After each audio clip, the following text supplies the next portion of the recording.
আসসালামু আলাইকুম, welcome back to my channel. আমার আজকের রেসিপি কাবাব। আজকে আমি আপনাদেরকে কাবাব তৈরি করে দেখাবো, তাও আবার মাংস ছাড়া।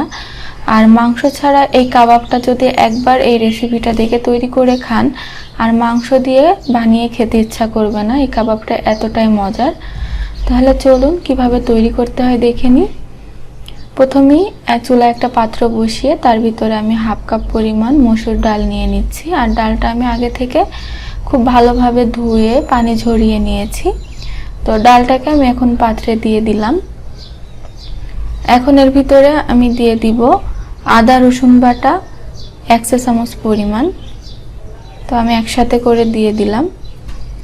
এখন এখানে কিছু গোটা মশলা অ্যাড করব। তেজপাতা, লবঙ্গ, এলাচ এবং দারচিনি দিয়ে দিলাম। আর এলাচগুলোকে আমি একটু ফেটিয়ে নিয়েছি, এতে করে সুঘ্রাণটা খুব ভালোভাবে বের হয়ে যায়। হলুদের গুঁড়া দিয়ে দিলাম 1/4 চা চামচের মতো, অথবা পরিমাণ মতো দিতে হবে। এখন ডাল সিদ্ধর জন্য আমি পানি দিয়ে দিলাম। তো পানি আমি 1 কাপ পরিমাণ দিয়েছি, তবে আপনাদের কম বেশি লাগতে পারে। তো আমি একটু নাড়াচাড়া করে দিচ্ছি। এখন আমি ডালটাকে সিদ্ধ করে নিব। আর ডালটাকে এমনভাবে সিদ্ধ করতে হবে পানিটা শুকিয়ে যাবে, কিন্তু একেবারে ডালটা ঝরঝরা হয়ে যাবে না, গাটা একটু ভেজা ভেজা থাকবে। এই যে দেখুন সিদ্ধ হয়ে গিয়েছে। তো আমার 1 কাপ পানিতে কিন্তু ডালটা সিদ্ধ হয়নি, আমার 1 কাপ প্লাস 1/4 কাপের মতো পানি লেগেছিল। তো ডালটা সিদ্ধ হয়ে গিয়েছে, আমি চুলা থেকে নামিয়ে নিব। তো ডালটা আমি চুলা থেকে নামিয়ে নিয়েছি, একটা পাত্রে নিয়েছি। এর ভিতরে আমি দিয়ে দিলাম ধনিয়ার গুঁড়া 1/2 চা চামচ পরিমাণ, গোলমরিচের গুঁড়া দিয়ে দিলাম 1/4 চা চামচ পরিমাণ। এখানে ভাজা জিরার গুঁড়া দিয়ে দিয়েছি 1/2 চা চামচ। আর চিলি ফ্লেক্স দিয়ে দিয়েছি 1 চা চামচের মতো, তবে এটা আপনাদের স্বাদ মতো দিবেন। চিলি ফ্লেক্সের পরিবর্তে লাল মরিচের গুঁড়া দেওয়া যাবে। আদা রসুন বাটা দিয়ে দিলাম 1 চা চামচ পরিমাণ, আমি একসাথে করে দিয়ে দিয়েছি। এখানে 1 চা চামচ দিয়ে দিচ্ছি সয়া সস। সয়া সসটা দিলে এই রেসিপিটা খেতে বেশি ভালো লাগে। আর এখানে দিয়েছি টমেটো সস 1/2 টেবিল চামচের মতো হবে। স্বাদ মতো দিয়ে দিচ্ছি লবণ। লবণটা বুঝে দিতে হবে, যেহেতু এখানে সয়া সস আছে।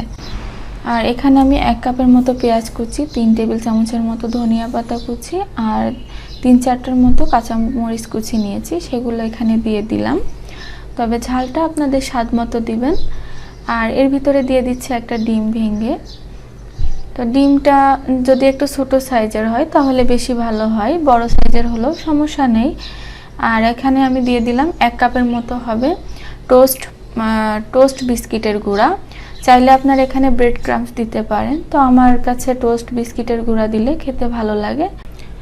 এটা যে যার ইচ্ছা মতো দেওয়া যাবে। এখন আমি সব উপকরণগুলোকে ভালোভাবে মাখিয়ে নিচ্ছি।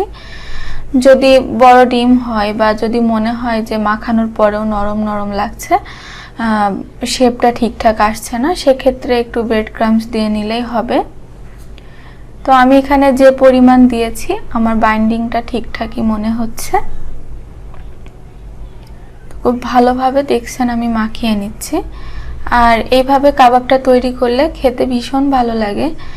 আমার কথা বিশ্বাস না হলে বাসায় একবার হলেও তৈরি করে দেখতে পারেন, অথবা অতিথি আপ্যায়নও কিন্তু তৈরি করতে পারেন।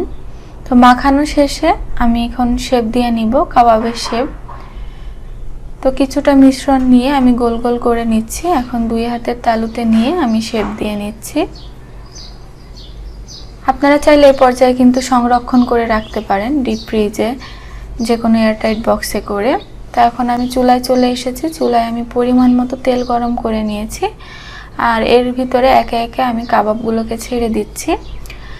এক্ষেত্রে এই কাবাবগুলো ভাজার ক্ষেত্রে খুব বেশি তেল না নিলেও হবে, অর্থাৎ ডুবো তেল না নিলেও হবে।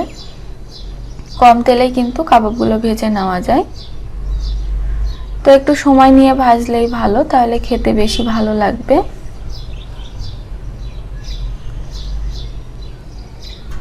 কাবাবগুলো দেওয়া শেষে নিচের পাশটা যখন একটু কালার চলে আসবে তখন উল্টিয়ে দিতে হবে। আর অবশ্যই একটু ধৈর্য ধরে সময় নিয়ে ভাজতে হবে। তো আমি উল্টিয়ে দিচ্ছি, আর এভাবে উল্টিয়ে পাল্টিয়ে গোল্ডেন কালার করে ভেজে নিতে হবে। আর কাবাবগুলো উপর থেকে থাকবে মুচমুচে আর ভিতর থেকে থাকবে নরম। পোলাও অথবা বিকালের নাস্তায়, চায়ের আড্ডায় কিন্তু এই কাবাবটা খেতে ভীষণ ভালো লাগে।